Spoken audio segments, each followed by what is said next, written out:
Hello बच्चों, चलिए इस प्रश्न को देखते हैं। दो परमाणुओं के परमाणु क्रमांक समान परंतु परमाणु द्रव्यमान भिन्न है, वे होंगे। विकल्प ए दिया है समस्थानिक, विकल्प बी दिया है समन्यूट्रॉनिक, विकल्प सी दिया है समधारिक और विकल्प डी दिया है इनमें से कोई नहीं। तो बच्चों यहाँ जो प्रश्न दिया है उसमें हमें क्या कहा गया कि दो परमाणु हैं, उनके हमारे पास बच्चों जो परमाणु क्रमांक है वो तो समान है लेकिन उनका परमाणु द्रव्यमान भिन्न भिन्न है।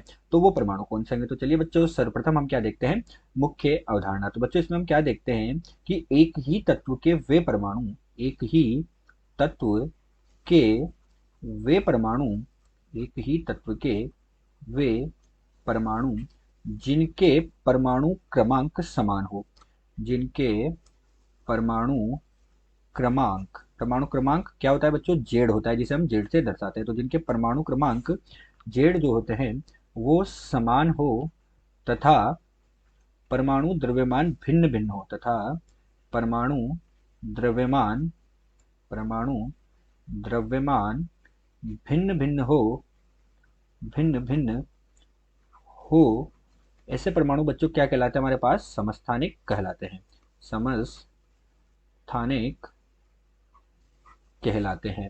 तो ये बच्चों हमारे पास क्या होते हैं? समस्थानिक होते हैं। जैसे उदाहरण के रूप में हम देखते हैं बच्चों यहाँ पर, तो उदाहरण के रूप में हम लिखेंगे कि हमारे पास, अगर हम कहें कि हमारे पास बच्चों जो कार्बन है, जैसे हम कार्बन के लिए लिखते हैं तो बच्चों कार्बन 612 भी हमारे पास होता है, कार्बन 613 भी हमारे पास होता है बच्चों, और कार्बन 614 भी हमारे पास होता है। तो इनमें बच्चों जेड का मान समान है लेकिन द्रव्यमान संख्या भिन्न भिन्न है। तो ऐसे हमारे पास बच्चों क्या कहलाते हैं?